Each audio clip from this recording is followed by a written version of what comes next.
بیویاں جب ان ازواج نے آپ سے مانگا کہ بھئی ہمارے گھر میں 40 دن چولہا نہیں جلتا، پیسے نہیں ہیں، راشن نہیں ہے، تو آپ صلی اللہ علیہ وسلم نے کیا فرمایا؟ قرآن کی آیتیں نازل ہوئیں، یا ایھا النبی قل لازواجک، آپ اپنی بیویوں سے کہہ دیجئے اگر تمہیں دنیا کی دولت چاہیے تو میں تعالین امتعکن، میں تمہیں پیسے دے دیتا ہوں، واسرحکن سراحا جمیلا، اور عزت کے ساتھ تم سب کو رخصت کر دیتا ہوں۔ بھئی کسی پیسے والے سے شادی کر لو۔ کیوں اللہ نے ہمارے نبی کے لیے غربت کو سلیکٹ کیا تھا؟ حالانکہ آپ مالدار بننا چاہتے بن سکتے تھے، لیکن نبی آخری نبی ہے نا، تو اس میں کیا حکمتیں ہیں وہ میں بھی نہیں چھیڑوں گا۔ ہمارے نبی کی جو غربت تھی وہ اختیاری تھی۔ اختیاری کا مطلب آپ نے خود اپنے آپ کو مسکین رکھا ہوا تھا، یہ نہیں کہ آپ کے پاس پیسہ نہیں تھا، پیسہ آتا تھا سارا صدقہ کر دیتے تھے۔ صبح آیا شام تک نہیں بچا، شام کو آیا صبح تک نہیں بچا، لیکن مجھے اور آپ کو اس طرح کرنے کی شریعت میں اجازت نہیں ہے۔ آج سے پتہ چلے آپ نے سارے بینک خالی کیے، سارا سونا وونا گھر کے پلاٹ کی فائلیں والے بیچ باچ کے تمبو لگا کے روڈ پہ آ کے بیٹھ گئے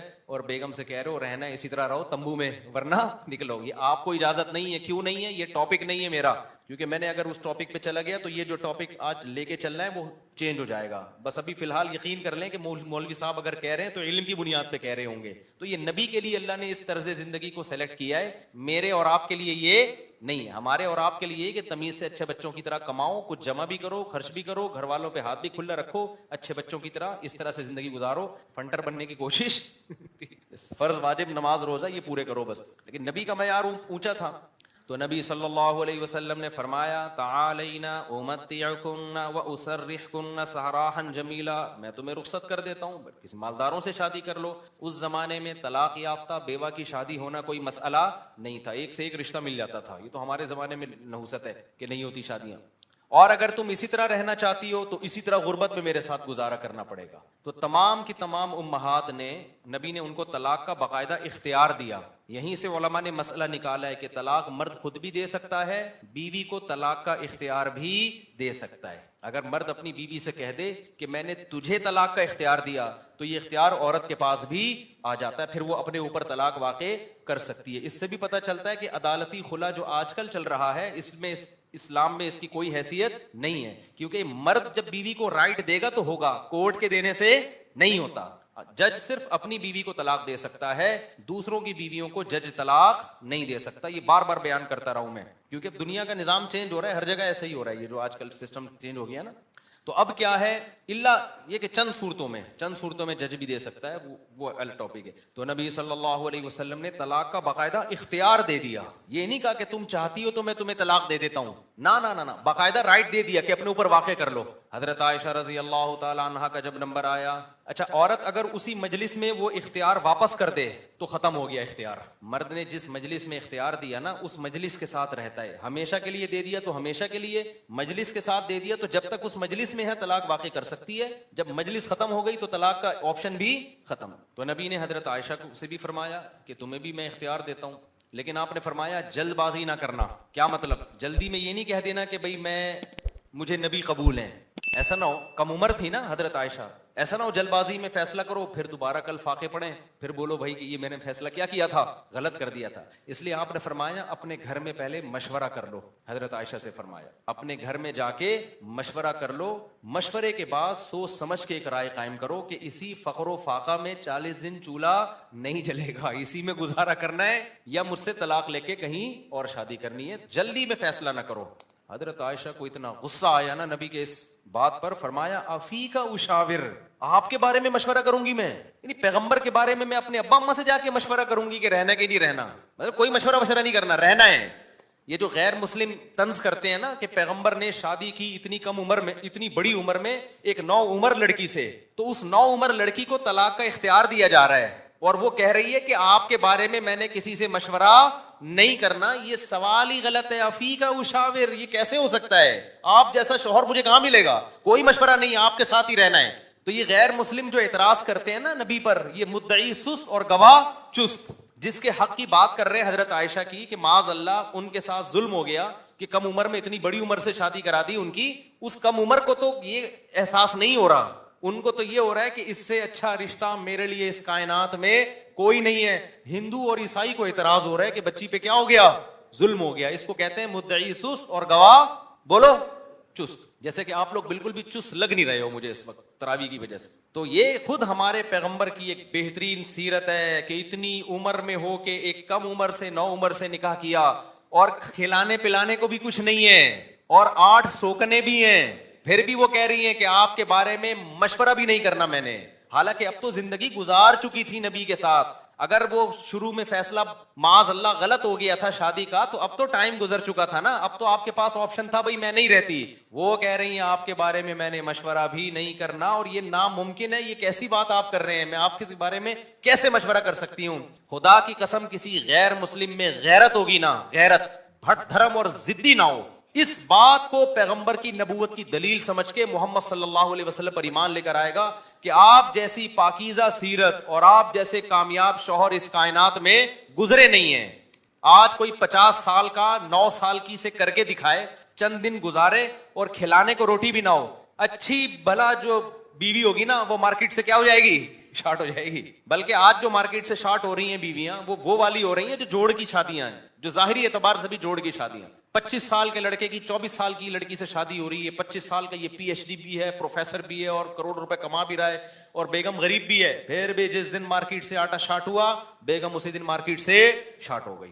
آٹا شارٹ ہونے کی فکر اتنی نہیں ہوتی جتنی اس کو بیگم کے شارٹ ہونے کی. ہمارے پاس تو کیسز آ رہے ہیں نا, کورٹ میں بھی آ رہے ہیں. ذرا سا بے روزگار ہوا, بیگم شارٹ. وہ کہتی تیرے میں ہے کیا جو میں تجھ سے تیرے ساتھ رہوں, ایک آٹا تیرا تھا وہ بھی نہیں ہے بھائی. تو یہ محمد صلی اللہ علیہ وسلم کے بہترین شوہر ہونے کی دلیل. میدان جنگ میں آپ سے بہترین کمانڈر کوئی نہیں, سیاست میں آپ سے بہترین سیاست کسی کے پاس نہیں, گھر میں آپ سے بہترین شوہر کوئی نہیں. ایک ہی وقت میں تمام بہترین صفات اللہ نے اکیلے محمد صلی اللہ علیہ وسلم میں جمع کر دی, جبکہ اسباب اور وسائل بالکل بھی نہیں ہے. اسباب اور وسائل تو پیسے کو بولتے ہیں نا, وہ بالکل بھی نہیں ہے. اب میں وہ اس واقعے کی طرف آتا ہوں. اب مجھے بتاؤ, ہاں تو میں آپ سے یہ کہہ رہا تھا کہ بیگم صاحبہ کو خوب اچھا کھلائیں, جو خود پہنے اس کو پہنائیں, جو خود کھائیں اس کو کھلائیں. لیکن قدرت کی طرف سے اگر غربت آ گئی ہے بھائی, تو پھر ٹینشن لینے کا نہیں ہے. پھر بیگم اگر کہتی ہے نہیں رہنا, کوئی بات نہیں بیگم, میں تو یہی کچھ کھلا پلا سکتا ہوں, رہنا ہے رہو, نہیں تو پتلی گلی سے نکلو, ہم کسی اور سے شادی کر لیں. ایک دم سے نہ نکال دو, پہلے مجھ سے مشورہ لے لینا. بعض دفعہ خواتین غصے میں بھی کہہ رہی ہوتی ہیں مجھے چھوڑ دو, ایک دم وہ غصے میں کہہ رہی ہوتی ہیں, 4 دن کے بعد ان کا موڈ بدل جاتا ہے. خود سے کچھ نہ کرو, مشورہ لے لیا کرو. میرا تو مقصد صرف یہ بتانے کا ہے کہ ٹینشن لینے کا نہیں ہے. ایک تو بے روزگاری کی ٹینشن, اوپر سے ایک اور ٹینشن اپنے اوپر مسلط کرو تو پاگل ہو جاؤ گے. ٹینشن وینشن نہیں, ٹینشن صرف ایک چیز کی لینی ہے بھائی, وہ جو حدیث میں آتا ہے, من کانت الآخرۃ ہمہ, جس نے آخرت کو اپنی ٹینشن بنا لیا تو اللہ اس کی تمام ٹینشنوں کو ختم کر دیتے ہیں, اس کی فکریں سمیٹ دیتے ہیں. ہماری ٹینشن بس یہ کہ آخرت میں بخشش ہو جائے. نہ بیگم ٹینشن ہے ہماری, نہ بچے ہماری ٹینشن ہے, نہ کوئی اور ہماری ٹینشن ہے, نہ گورنمنٹ ہماری ٹینشن. میری ٹینشن یہ ہے کہ مجھ سے قیامت کے دن سوال ہوگا, میں اس سوال میں پورا اترتا ہوں یا نہیں. اب آٹا مہنگا ہونے کی ٹینشن ہم کیوں نہیں لے رہے کہ ہماری وجہ سے نہیں ہوا, میری وجہ سے ہوا ہوتا نا تو میں ٹینشن لیتا کہ آخرت میں چترول کس کے لگیں گے, ہمارے میری وجہ سے تھوڑی ہوا ہے. اب اگر ہمارے پاس مسائل ہیں تو مہنگا آٹا خریدیں گے, وسائل نہیں ہے تو بیگم کو بولیں گے پاپے چائے میں ڈبو کے, پاپے بھی آٹے کے بنتے ہیں. آہستہ آہستہ, اللہ نہ کرے ہمیں وہ حالات نہ آئے, ابھی تو اللہ کھلا پلا رہا ہے, لیکن اگر اللہ نہ کرے خدا نہ خواستہ ایسے حالات آئیں تو بھائی وہی گزارا کرو, 2-3 کھجوریں کھا لیا کرو صبح شام. مرتا نہیں ہے بھوک سے اتنی جلدی انسان, اور جب آپ بھوکے رہو گے نا ایک دم کولیسٹرول کم ہوگا, جوان ہو جاؤ گے. میں آپ کو بتاؤں, ابھی تو ڈاکٹر کہہ رہے ہیں کہ بھوکا رہنے سے بہتر کوئی جوان ہونے کا نسخہ نہیں ہے, تو ڈاکٹر بھی اس طرف آ گئے ہیں, اگرچہ کھا دبا کے رہے ہیں, وہ بھی مشورے اس طرح کے دے رہے ہیں. تو خیر, اب دیکھو حضرت ابو سعید خدری رضی اللہ تعالی عنہ نبی کے پاس آئے, سارا گھر لٹا دیا. ایسے موقع پہ جب کوئی آئے گا تو اس کو کیا مشورہ دیا جائے گا, بھائی سب سے زیادہ ان کو راشن دیا جائے, تسلیاں دی جائے. لیکن نبی کے سامنے آئے, ہاتھ پھیلایا, یا رسول اللہ میری ماں نے بھیجا ہے, باپ بھی شہید اور بھائی بھی شہید, اور احد میں آپ کی خاطر شہید ہوئے ہیں, آپ نے کہا تھا لڑائی کے لیے جاؤ. نبی نے فرمایا من یستعفف یعفہ اللہ, یاد رکھو جب تک آخرت میں ایمان نہیں ہے نا, غیرت کے علاوہ سب کچھ آئے گا آپ کے اندر. میں نے بڑے بڑے لالچی لوگ دیکھیں, داڑیاں ٹوپیوں والے, ایسے نور ان کے چہروں پہ برس رہے ہوتے ہیں نا, آدمی کہتا ہے پتہ نہیں کہاں سے نور کی کریمیں لگائی ہیں اس نے. ایسے مکار لچڑ ہوتے ہیں نا کہ آپ کی سوچ ہے مذہب کا منجن بیچتے ہیں. میں نام لے کے بتا سکتا ہوں کون کون یہ کام کر رہا ہے, لیکن فتنہ کھڑا ہو جائے گا. نام لے کے بتا سکتا ہوں کون داڑھی ٹوپی کا منجن بیچ رہا ہے. ایسا نیک لگے گا جیسے اس سے بات ایسی کرے گا وہ اللہ رسول کے علاوہ کوئی بات ہی نہیں. مجھے ڈر لگتا ہے غصے میں کہیں میرے منہ سے نام نہ نکل جائے ان لوگوں کا, لیکن ایک بڑا فتنہ کھڑا ہو جائے گا, اس لیے نام نہیں لے رہا میں. اور یہ مذہبی لوگوں میں منجن بہت ہے, کیونکہ مذہب کے نام پہ نا منجن بکتا بڑی جلدی ہے. لوگ یقین کر لیتے ہیں حضرت جی اتنے نیک, ماشاءاللہ بغلیں بھی صاف حضرت کی اور اتنے خوبصورت. تو یاد رکھو فراڈی آدمی کے لیے داڑھی رکھنا اور پگڑی پہننا کوئی مشکل کام نہیں ہے. فراڈی یہ کام کر بھائی داڑھی ٹوپی داڑھی رکھنا ضروری ہے, لیکن یہ بھی تو ہو سکتا ہے چور نے داڑھی رکھی ہو لوگوں کو الو بنانے کے لیے. مدرسے والے کبھی چور نہیں ہوتے, چور لوگ مدرسہ کھول لیتے ہیں کہ پیسہ آئے گا. بڑے بڑے ٹرسٹ چل رہے ہیں جو بڑے بڑے فراڈی ہیں, سارے ٹرسٹ فراڈی نہیں ہیں لیکن فراڈی ٹرسٹ بھی ہیں بہت سارے. مجھے خود ایک وکیل نے بتایا کہ جب کسی آدمی کو کروڑ پتی بننا ہوتا ہے نا اور گاڑیاں منگوانی ہوتی ہیں کسٹم پے کیے بغیر, تو وہ ٹرسٹ کھول لیتا ہے. اس نے مجھے بتایا کتنے لوگوں نے ٹرسٹ کھولے ہوئے پاکستان میں, دبا کے نوٹ چھاپ رہے ہیں. تو یہ دھندے پاکستان میں سب سے زیادہ ہوتے ہیں, دنیا میں اتنے زیادہ بولو نہیں ہوتے. لیکن ہماری قوم اندھی ہے, خدا کی قسم غصہ آ رہا ہے مجھے.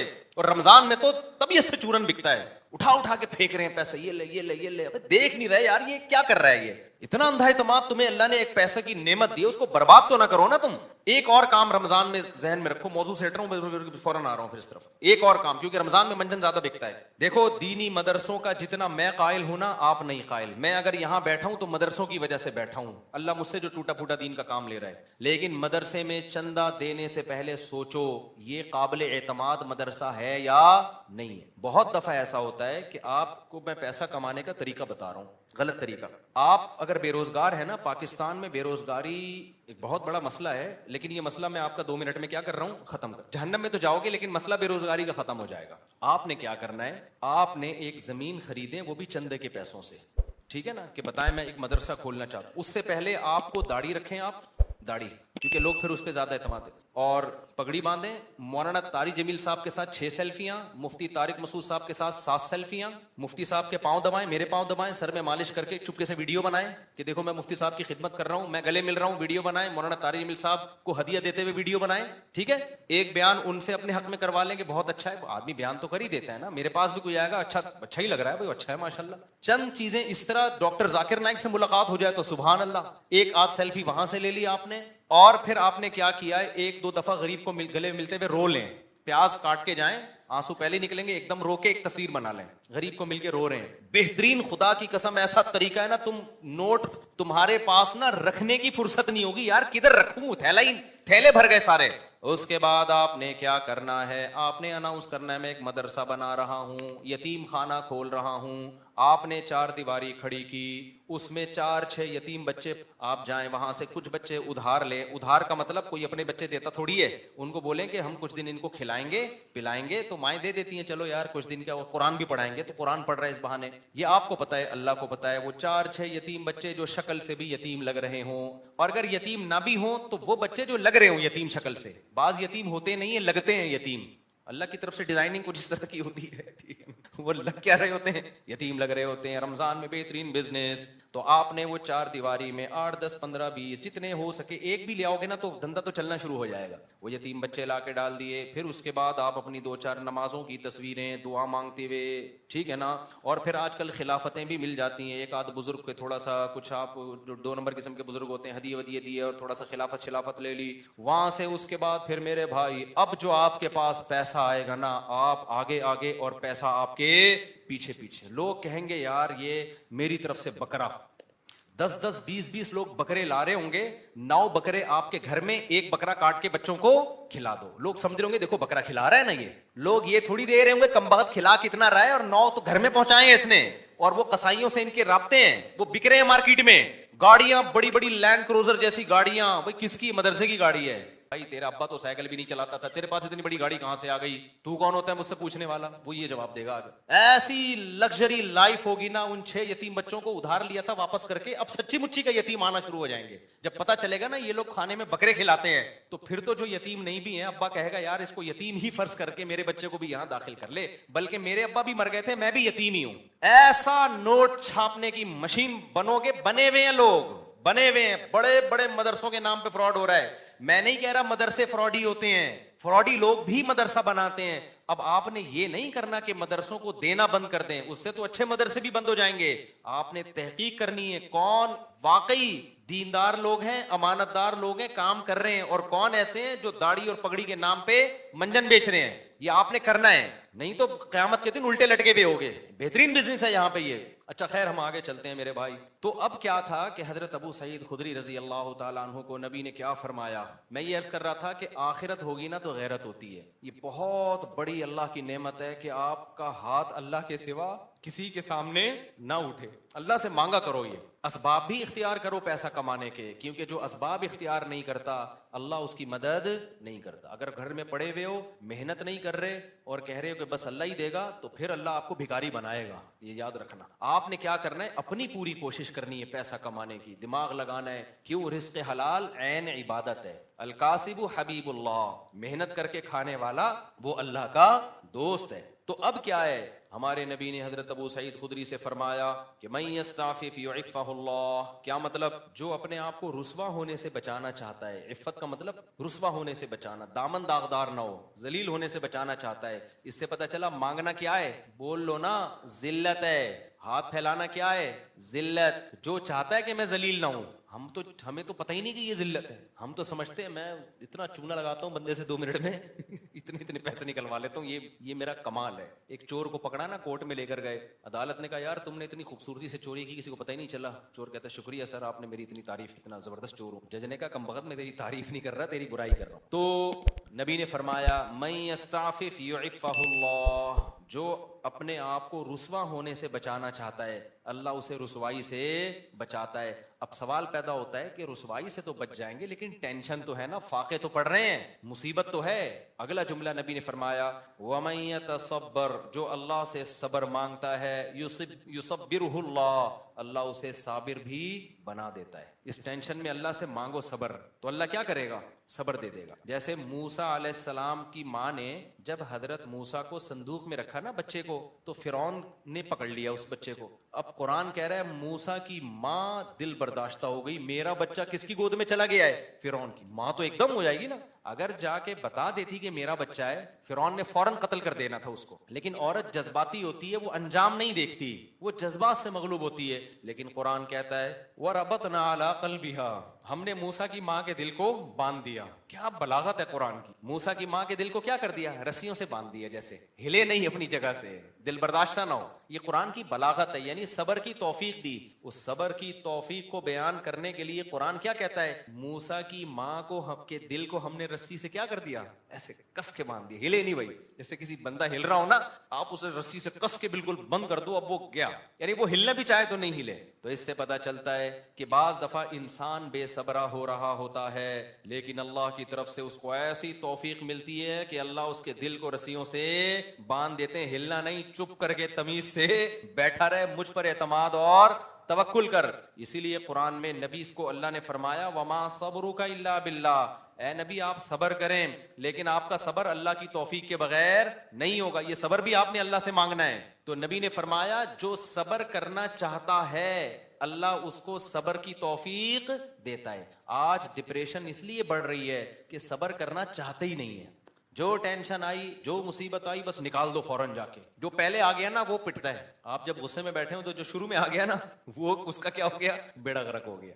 اس کے بعد حدیث دیکھو، حضرت ابو سعید خدری واپس چلے گئے. کیوں؟ نہ ماں نے کوئی اعتراض کیا، نہ 10 سال کے بچے نے کوئی اعتراض کیا. کیوں؟ لیڈر کو دیکھ رہے تھے کہ لیڈر ہم سے زیادہ قربانی دے رہے، اور آپ کی صداقت پہ یقین تھا. حدیث میں آتا ہے کہ حضرت ابو سعید خدری نے زندگی بھر کسی سے نہیں مانگا، یہاں تک کہ اپنا کوڑا بھی گرتا تھا نا اونٹ سے تو نیچے اتر کے اٹھاتے تھے، وہ کوڑا بھی نہیں مانگتے تھے کسی سے. حالانکہ یہ تو ٹھیک ہے کوئی کوڑا دے دو مجھے، میرا کوڑا، لیکن نہ بس نہیں تو مطلب نہیں، سب کچھ خود کرنا ہے، اب نہیں مانگنا کسی سے کوڑا. وجہ کیا ہے؟ لیڈر کی طرف سے موٹیویشن مل رہی ہے، کیونکہ پتا ہے لیڈر یہ بات بتانے کے پیسے بولو نا نہیں لے رہا، اور دیکھ رہے ہیں کہ ہمارے گھر میں فاقہ ہے تو لیڈر کے گھر میں اس سے زیادہ فاقہ ہے، اس سے زیادہ فاقہ ہے. تو اس لیے آپ اگر گھر میں سربراہ ہے نا، بچوں کو انسان کا بچہ بنانا چاہتے ہیں تو پہلے خود انسان کا بچہ بننا پڑے گا. یہ میں اصل میں ایکچولی میں یہ کہنا چاہ رہا تھا, جس کے لیے پورا میں نے واقعہ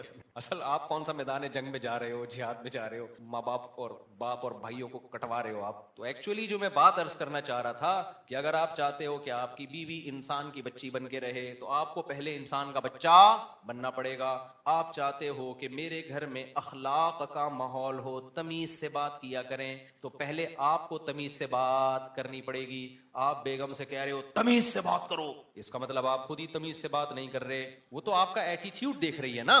باپ گھر میں آ رہا ہے چنگیز خان بن کے چیخ رہا ہے, پھر وہ کہہ رہے سب آرام سے بات کریں, تو کہیں گے نا ابا آپ تو آرام سے کر نہیں رہے. ایک صاحب کو غصے پہ بہت غصہ آتا تھا. ایک صاحب ہمارے جاننے والے تھے, جب کوئی غصہ کرتا ان کو بہت غصہ آتا, غصہ کیوں کر رہا ہے, اسی بات پہ ان کو غصہ آتا تھا. ہم کہتے تھے اس کو جتنا غصہ آ رہا ہے نا کسی بات پہ, اور آپ کو اس غصے پہ اس سے زیادہ غصہ آ رہا ہے, تو اس کو غصہ کیسے ٹھیک ہوگا. اب آپ کسی کو یہ سمجھا رہے ہو کہ غصہ مت کرو, تو یہ بات آپ کو آرام سے کہنے پڑے گی, غصے سے نہیں. کیونکہ اگر آپ نے غصے سے کہہ دی, اس کا مطلب وہ جو کام وہ کر رہا ہے آپ بھی وہی کر رہے ہو. تو مارکیٹ میں جو چل رہا ہے نا وہ بتا رہا ہوں میں آپ کو. تو اس لیے میرے بھائی, جب بھی کوئی بات ہم نے اپنے بڑوں کو دیکھا ہے کہ ہمیں اگر سخاوت کی ترغیب دی نا انہوں نے کہ خرچ کیا کرو, تو میں نے اپنے بڑوں کو دیکھا انہوں نے ہم سے 20 گنا زیادہ خرچ کیا. 20 گنا تو وہ ہے جو ہمیں نظر آ رہا ہے, جو نظر نہیں آ رہا وہ پتہ نہیں کتنا ہوگا. ہم نے دیکھا کہ انہوں نے ہمیں کہا کہ عبادت کیا کرو, تو ہم نے دیکھا کہ وہ ہم سے کئی گنا زیادہ عبادت کر رہے ہیں. انہوں نے دیکھا اللہ پہ اعتماد اور توکل کیا کرو, انہیں ہمیں کہا, تو ہم نے دیکھا کہ وہ ہم سے زیادہ اللہ پہ اعتماد اور توکل کر رہے ہیں. انہوں نے بولا کہ ہم نے مدرسے میں کوئی انتظام کرنا ہے, چندہ جمع کرو, تو خود اپنی جیب سے سب سے زیادہ چندہ دیا. نہیں یاری بات, چھوڑو رہنے دو ایسی. تو گھر میں بچوں کو عمل دکھایا کرو. آپ اگر اپنے بیٹوں کو سمجھاتے ہو کہ بہنوں کے ساتھ اچھا سلوک کرو, یہ اس زمانے کی بات ہے جب گھر میں بچے بچیاں ہوا کرتے تھے. اب تو ایک آدھ ہوتا ہے, تو وہ سارا سیٹ اپ ہی برباد ہو.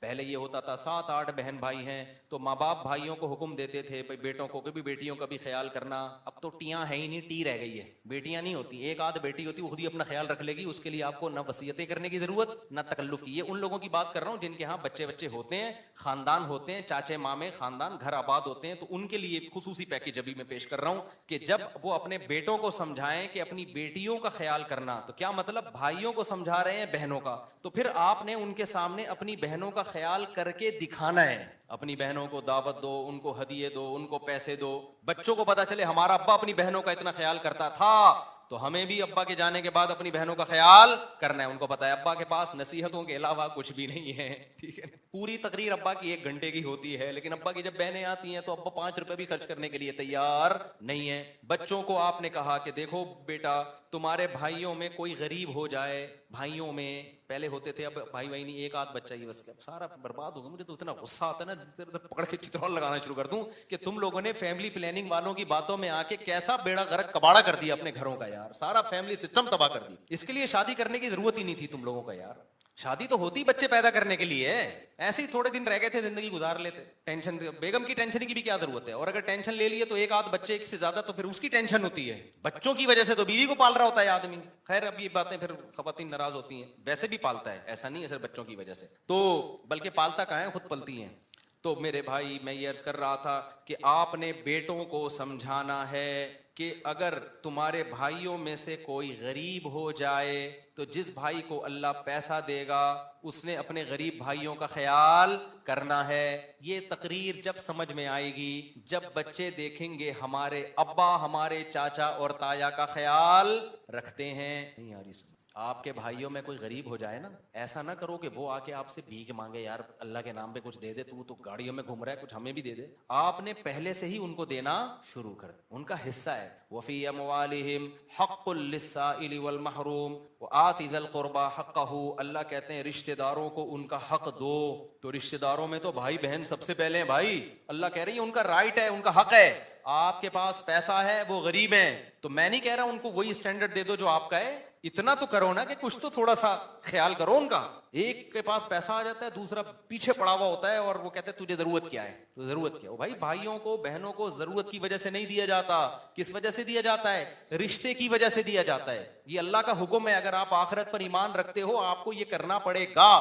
نہیں رکھتے تو جیسے انگریز زندگی گزار رہا ہے, وہ بیوی کو بھی نہیں کھلاتا, وہ ماں باپ کو نہیں کھلاتا, تو آپ بھی نہ کھلاؤ. تو ایک فیصلہ کر لو, انگریزوں کے طریقے پہ چلنا ہے یا اسلام کے طریقے پہ چلنا ہے. اسلام کے طریقے پہ اگر چلنا ہے تو رشتہ داروں پہ بھی خرچ کرنا پڑے گا, بیوی بچوں پہ بھی خرچ کرنا پڑے گا, والدین پہ بھی خرچ, دیکھو جملہ مکمل ہی نہیں کر رہے, کرنا پڑے گا. تو حضرت ابو سعید خدری کو نبی نے کیا فرمایا؟ جو اللہ سے صبر مانگتا ہے اللہ صبر دیتا ہے. بڑی خاندانی بات. اب اس کا یہ مطلب نہیں ہے کہ مانگنے والوں کو دینا چھوڑ دو, ان کو آپ یہی مشورے دیا کرو.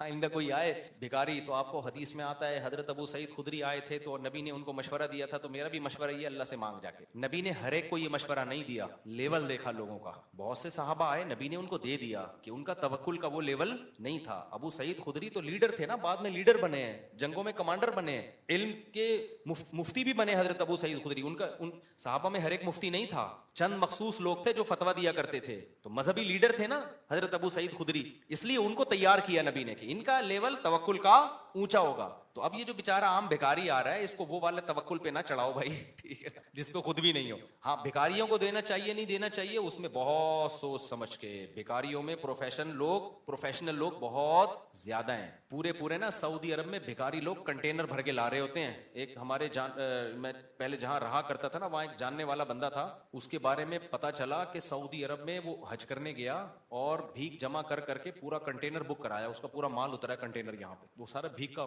کنٹینر تھا. تو حج بھی پتہ نہیں بھیک لے کے گیا ہوگا. تو ایسے بھی لوگ ہیں. تو میں یہ نہیں کہہ رہا کہ بھکاریوں کو نہ دیں, لیکن سوچ لیا کریں کہ مستحق ہے بھی یا نہیں. مفتی طارق مسعود صاحب کے بیانات سننے کے لیے youtube.com/مفتی طارق مسعود کو سبسکرائب کریں, اور اگر آپ لائیو ویڈیو کو کبھی بھی مس نہیں کرنا چاہتے ہیں تو سبسکرائب کرنے کے بعد بیل آئیکن پہ کلک کرنا مت بھولیں. جزاک اللہ.